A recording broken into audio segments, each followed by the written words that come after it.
enjoyed it every day, and I didn't want to come back actually. But it's a nice surprise to hear from Professor Jonathan. It's like a nice surprise to me. I'm here to learn actually, and I learn a lot. Thank you. And it's an honor to be the first to give the presentation. And my sharing today is about station teaching in Chinese, 跟在教学. And the topic is less is more, more is less. It means that we teachers have the choice of speaking less in the classroom and having students practice more to enhance collaborative learning. Okay. So the following is how I implemented workstations in my class. First of all, the student background. There are 41 students in my class, 10 boys, 31 girls. Their PR value is around 88 to 95, and their English proficiency is intermediate to high. And the problem that I have in my classroom is that they rely heavily on the teachers. They become passive learners, so that's the common gesture in class. Usually they will rest their hand on their arms, okay? And the second one is that they seldom work with others, but team spirit is getting more important in the new era, so that's what I think is important to enhance collaborative learning. Therefore, my objective in teaching would be to facilitate collaboration and to cultivate autonomy. So the idea of using workstations in the classroom teaching is closely related to the Montessori educational theory. As Wentworth stated that the method creates a structured environment that leads children indirectly instead of giving them the lessons and instructions. The method emphasizes greatly the self-directed activity on the part of the child and the close observation on the part of the teacher. And Debbie Diller is a teacher who has 25 years of experiences with station teaching, and she defines a workstation as a place where a variety of activities reinforce and extend learning, usually without the assistance of the teacher. Okay? And it's mostly applied in preschool or elementary school settings, but there are some Montessori high school as well. Okay? Next one, please. Another important factor of workstation is that the students have to move from station to station. And some scholars like Aaron Jensen suggest that a change in location is one of the easiest ways to get the brain's attention. And David Diller thinks that is one of the factors that make workstation very helpful. And she also, she thinks that teacher modeling is very essential in the beginning for successful literacy workstations. Therefore, mini lessons should be given. Next, please. For example, the mini lesson I use is like this. I explain to students how it worked, and then we start to separate the class into two groups. On the right-hand side will be station 1, and on the left-hand side, station 2. We start to arrange the desks. We put 4 desks together, and then the next one, and then the next one, and so on. So within each station, there will be 5 groups of 4 students together. And then, I gave a slip of paper to each group.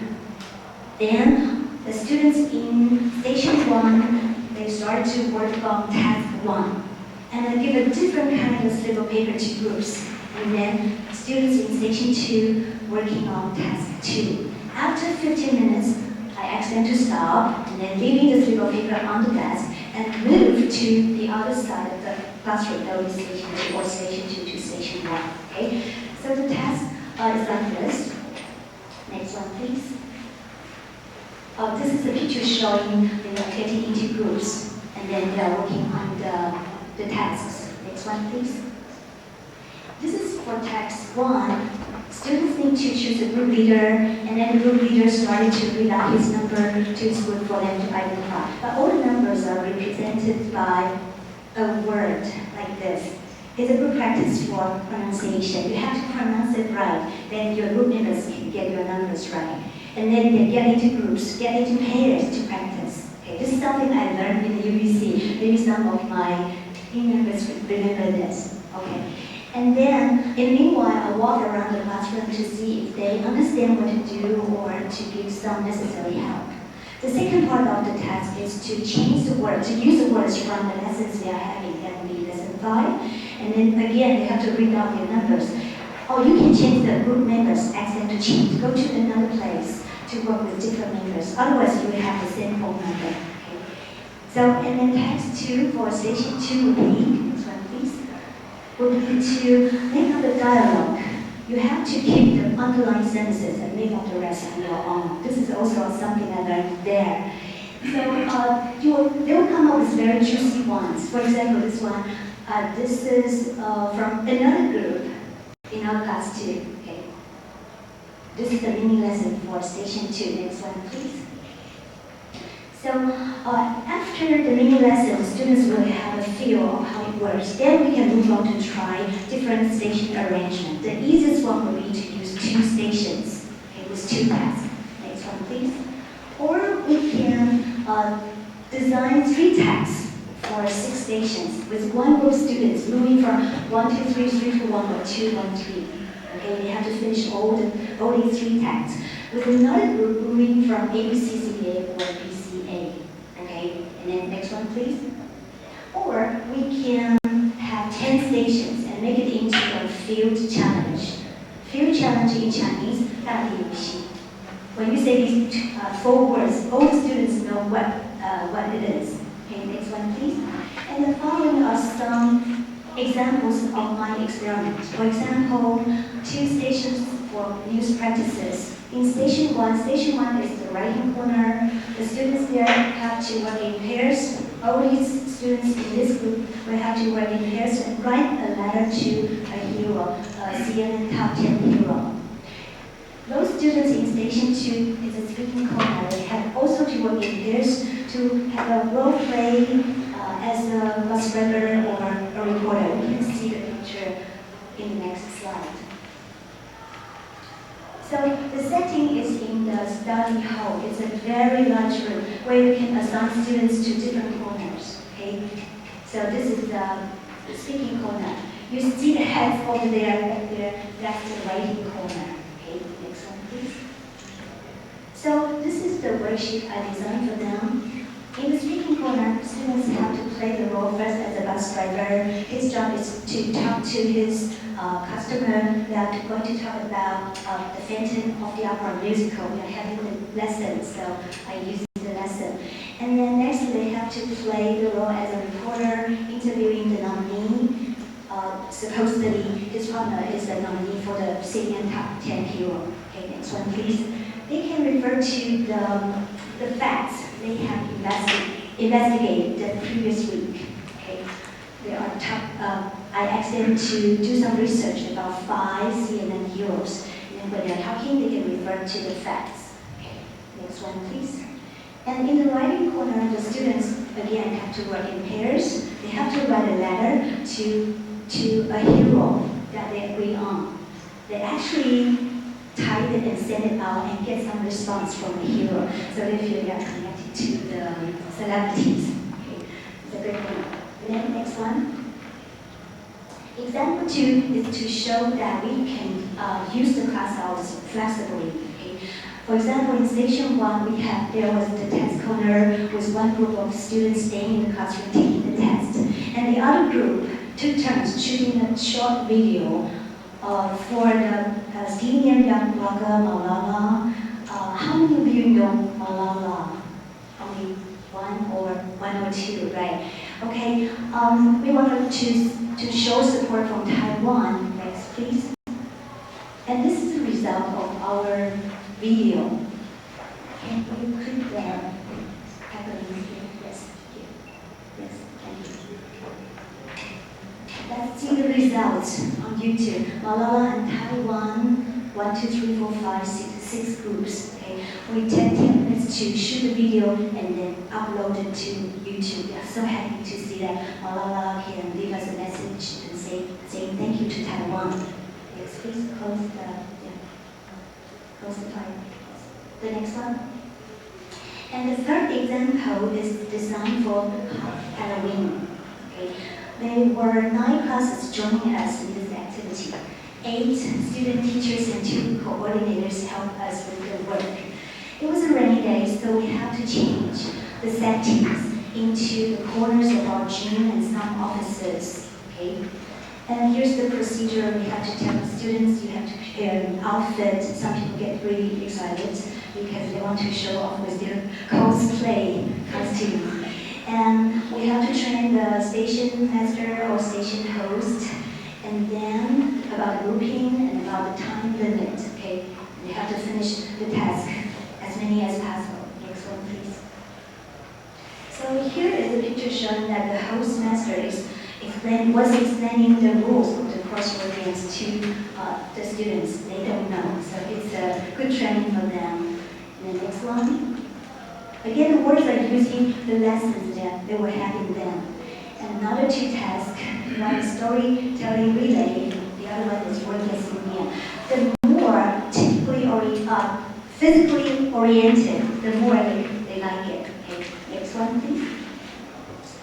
This is the worksheet I give to every student that attended the activity. Click the hyperlink here, please. Yes.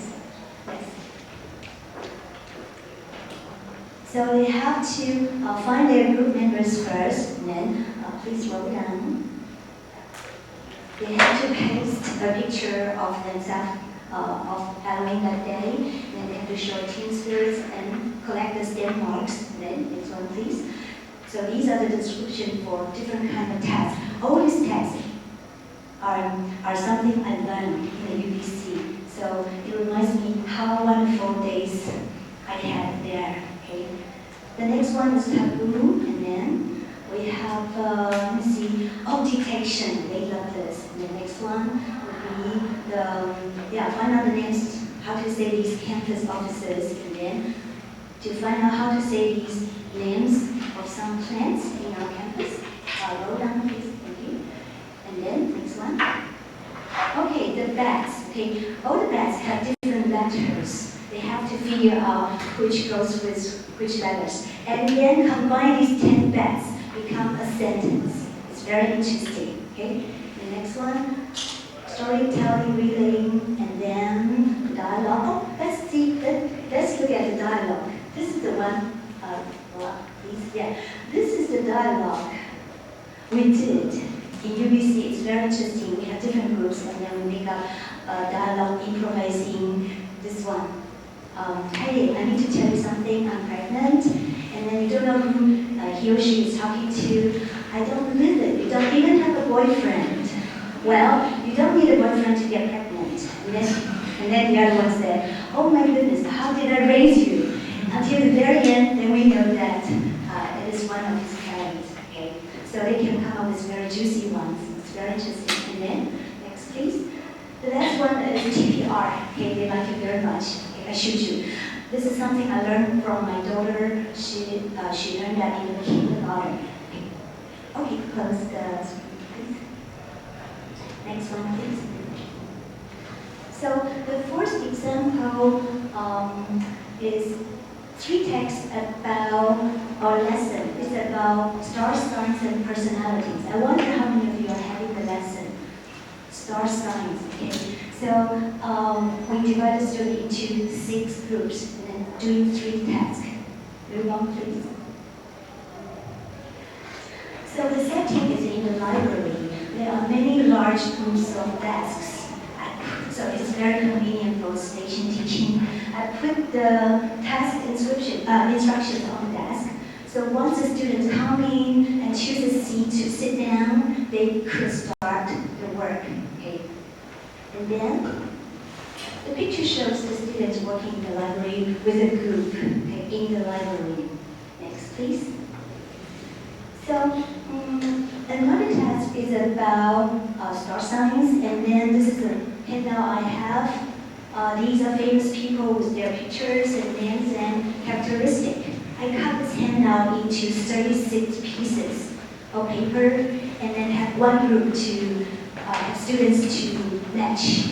Okay, it takes some time. It took some time, but it's fun. Okay, once they finish the mission, they can call mission done, and I will check this down. Okay, so another task Please look at the next slide. Again, I cut the star signs into pieces. They have to find the correct match. And then after they are done, they have to pick up their own star signs and read it to me. Okay, it's very interesting. And then next one.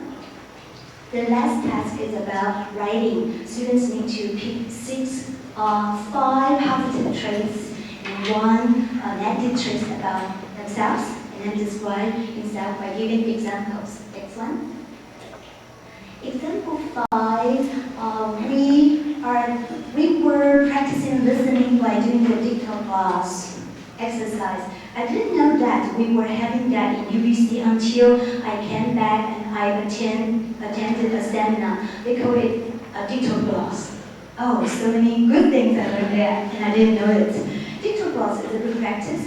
The students listen to a reading about inventions. I played the part about Deng Hongqi.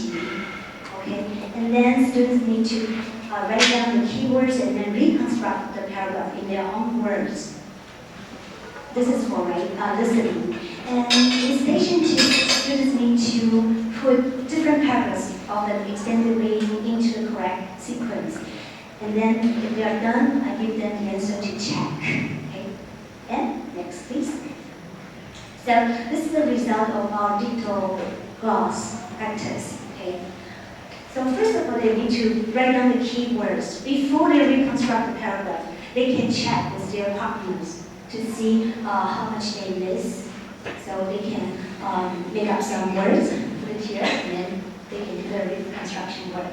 Next one, please. And for the sequence exercise, I gave the instruction in an envelope. They got started to work, and after they finished the task, I gave them another envelope to check the answer. This is called self-directed activity. They don't need to rely on the teachers to know the answer. And it's a good practice for extended reading. Next one, please. The 6th example is also about a lesson about the famous dancer Lin Huaimin. Okay, so we went to the lab. With the right-hand side of the lab as station 1, they look at a video about Lin Huaimin's legacy. Okay, they finish looking at the video, and then they have to do some research about legacy. Okay, and then station 2, they look at the songs of the wanderers. And then after they watch the video, they have also to do some research about wanderers. And then after 10 or 15 minutes, they were asked to stand up and leave the computer screen on, and then move to the other station and sit down to look at the web page that is left by the other classmates. Okay, so the purpose is to save time. So we set 2 channels for the students to watch. Okay, next please. This is the picture showing student make work. And the next one.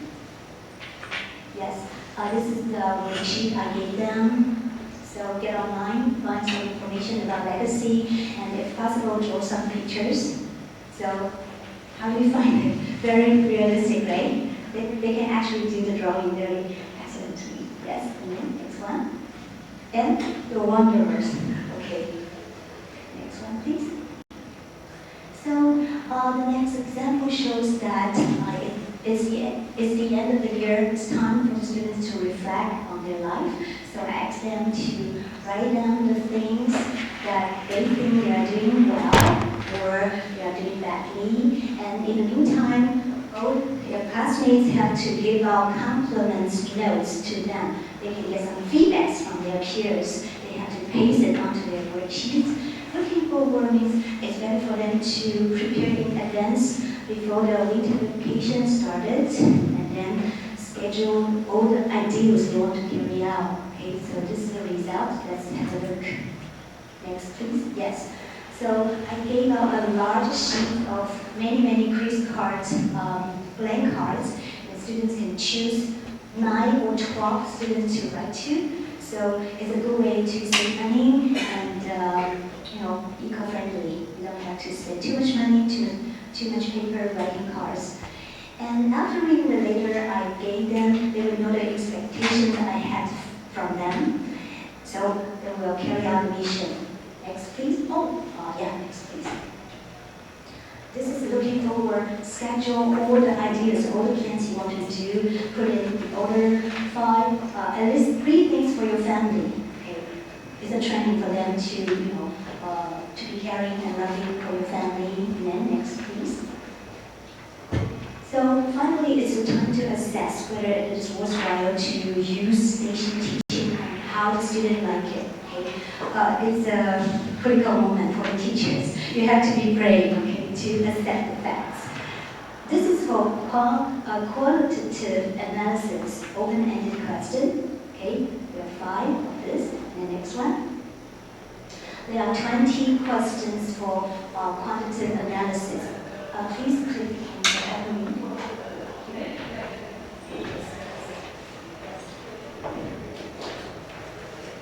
So this is the website I have. You can click here to vote on the questions and then roll down, please. Thank you.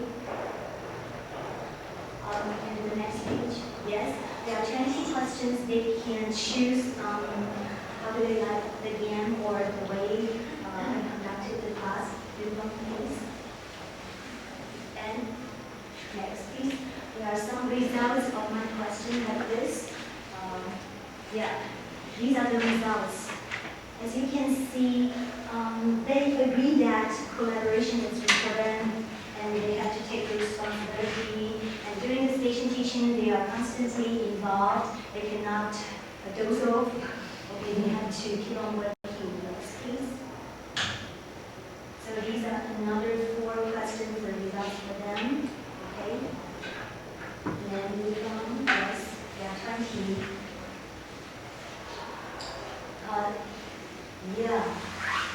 Station teaching can add some variety to the regular pattern of teaching. Most of them agree. There is 1 vote with 2 students saying no. Okay. Next, please.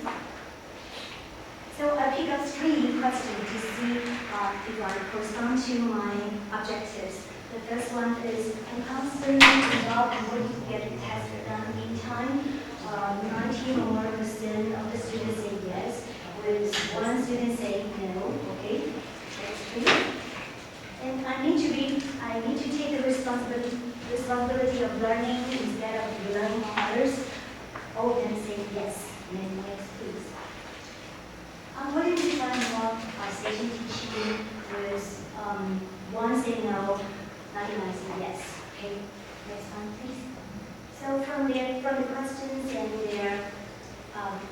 the results, I have the following findings. That is, most students are willing to try, and students can get more individual instruction from the teacher if you break the class into small groups. And although they will not be tested on the task, but still helpful for their learning. Yes, next please. My observation, some students are not comfortable with this competition, but only a small portion of students. And then my suggestion is that it's better to have 4 students work together. It's good for group discussion or for pair work. Okay, next please. And this is a picture showing that if we are working with a smaller class, it will be much easier. But if it's a large size class, we can also let the student into small groups. Okay. And next. Thank you. The speaker is an outstanding classmate of mine. His name is Bruce from St. Paul. Let's give him a big hand.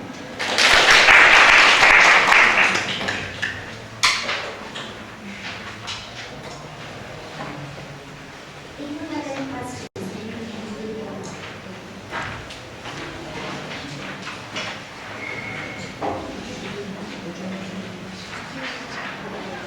All right, everyone. Good morning. My name is Bruce from National Agency, and my topic today is how can you buy or sell guys from the Far East literature. And my approach will be content-based instruction in English as a foreign language classroom. Before we begin, it's better for me to review some following principles or concepts that I want to mention. One is the multicultural environment at UBC Vancouver, and the other is the content-based instruction That's called CBI, or the integration of core skill, which means speaking, writing, listening, and reading. Okay. So, and there I will talk about the multicultural philosopher, the Canadian philosopher Thomas Keller's approach in terms of the four dimensions that were mentioned in the following slide, because it's a little bit difficult and philosophical. So it's better for me to mention here. It's beneficial and helpful for us to get an overview of what I want to talk about. First, I want to talk about the introduction to content-based instruction.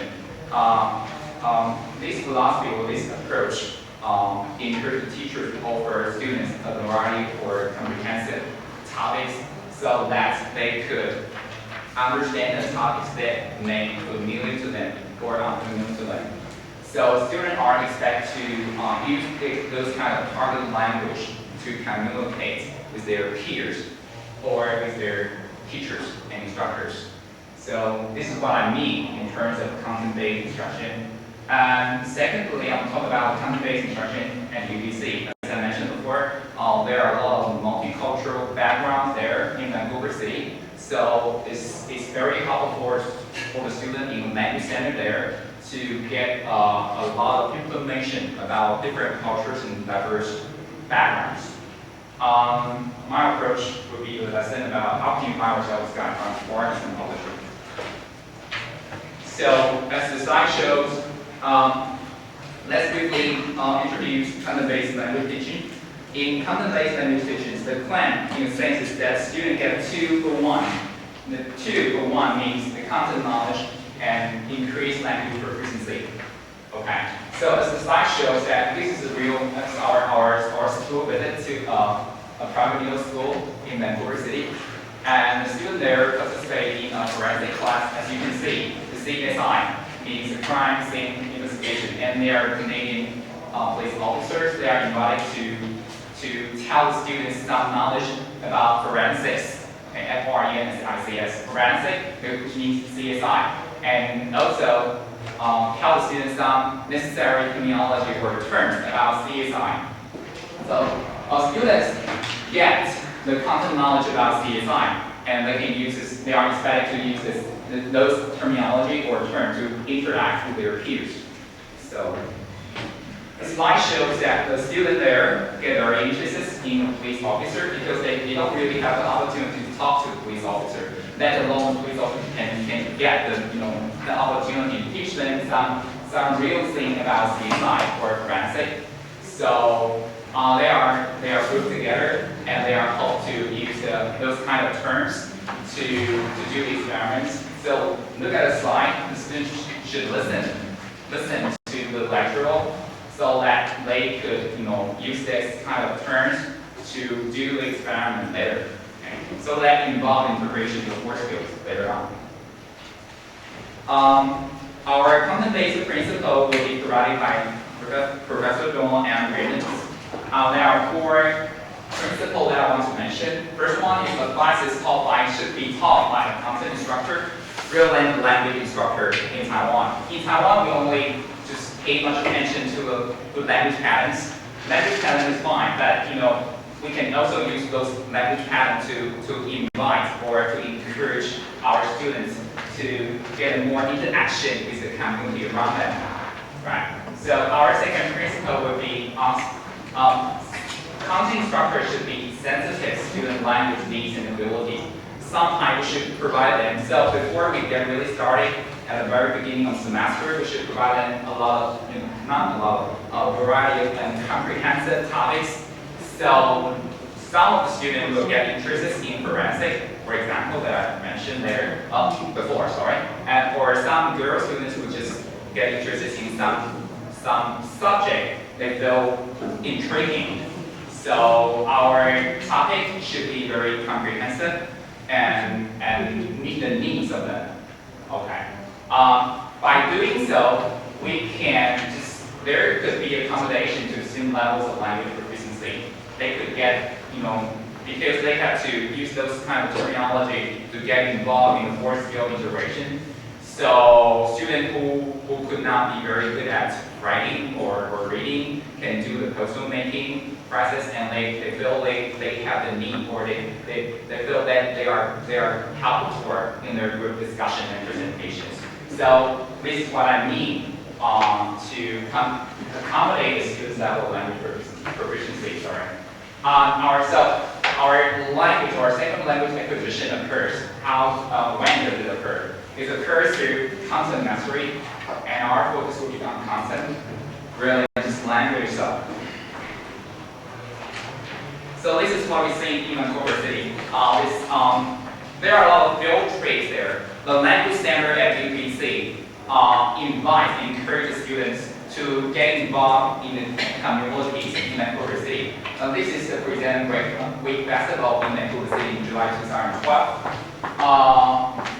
The instructor encourages students to go together as 3 or 4 to do some interview with the Brazilians at Brazilian Week Festival, so they can use the terminology or the language patterns that they have already learned in class to do the interview work with the Brazilian participants or our background members. This is another field trip they participated in. This is a big event in Vancouver City in July 2012. It's a folk music festival.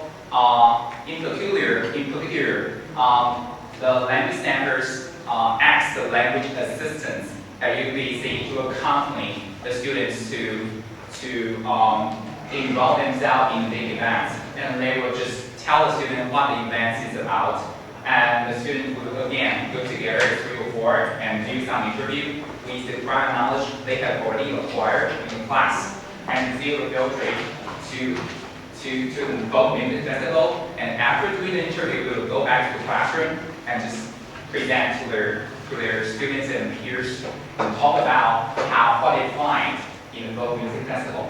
So I want to call your attention that they do provide students with the language assistance, and this event is on weekends. It's off class, so it's not in class, it's off class. So it's all about community participation, right? And this is another issue that we find in Vancouver City. There are a lot of terracotta warriors along Vancouver streets. This picture is a very famous Chinese art craft in Vancouver City, in English Bay. Yeah.